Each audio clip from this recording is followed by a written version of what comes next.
Hey everyone, welcome back to another video. Firstly, I want to talk about, I'm sorry it's been so long since I've uploaded. I've my mic has not been working. I finally figured out what the problem was and fixed it. Another thing is there's an air purifier in the background. I'm sorry if you can hear it. Hopefully it's not too loud. And lastly, I want to say I'm not going to be making any more 2024 presidential predictions or Senate predictions or anything really until after the 2022 midterms, because it's going to be really, we need to see what happens first before we really make predictions like that. So it's a few years away. We could be surprised by 2022 and it could change our 2024 predictions. Okay, so with North Carolina, this is the first state I want to talk about the Senate race in. Now, I know this is the 2020 presidential results, and I should reduce the turnout, but I'm not going to reduce the turnout because that would be very time consuming, and I don't feel like doing time consuming things right now for no real benefit. So these exact vote numbers may not be accurate. Pay more attention to the margin specifically. So let's start off with North Carolina, because this is, in my opinion, the least interesting swing state to watch. We have the North Carolina 2022 Senate race. In 2016, incumbent Republican Richard Burr won by a margin of 5.7%, but the thing is, he was a popular incumbent who is retiring. The fact that he's retiring would, in my opinion, automatically make it bluer. Well, yes and no. The fact that 2022 is very likely going to be a red wave year shows us that we can pretty much select all and shift it over by, let's say, 4. And Republicans win statewide now. And so, this isn't all I want to do with the state, though. I want to factor in a few trends. I'm going to increase this area's turnout a little bit.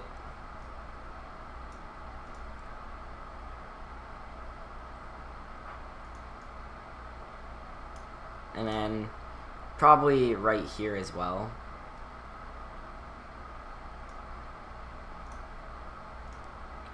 And then Asheville as well.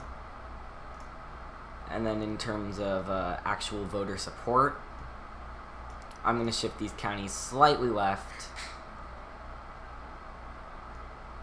Well, right in this case.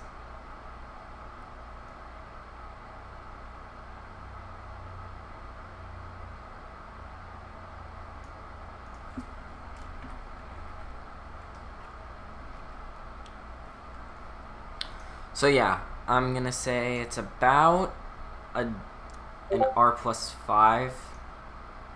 Oh, I forgot to turn off Discord notifications. Okay, so yeah, this is about an R+5 victory for Ted Budd.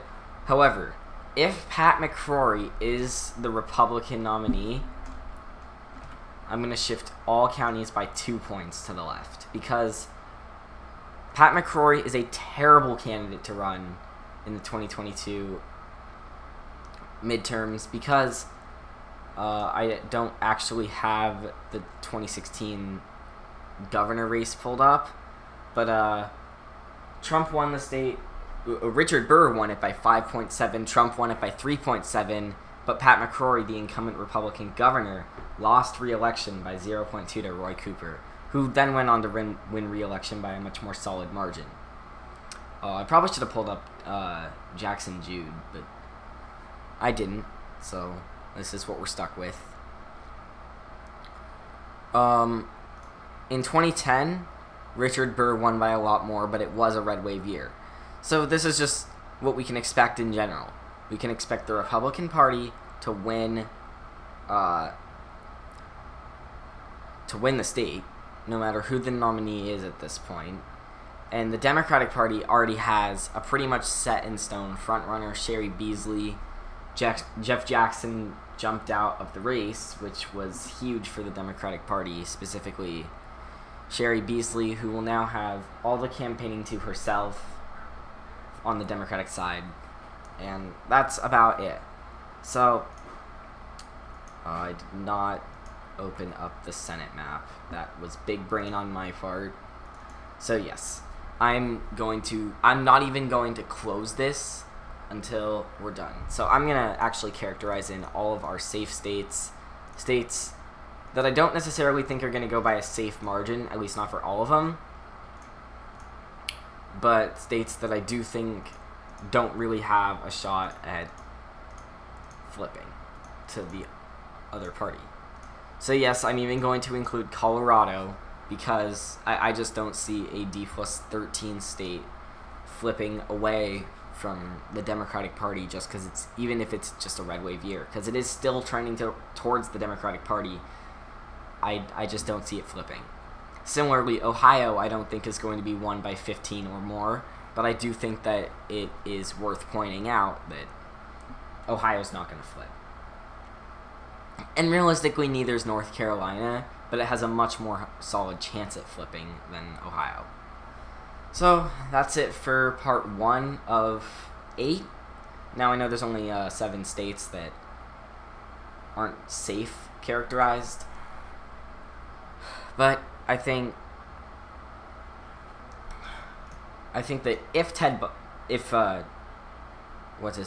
McCrory is the nominee, then he will win by a lean margin. But right now I think it's going to be Ted Budd, so I'm going to leave it as likely for now. I will make sure to update this as things change, but thank you all so much for watching. I will post the next part shortly, where I talk about the state of New Hampshire. So again, thank you guys for watching. Bye.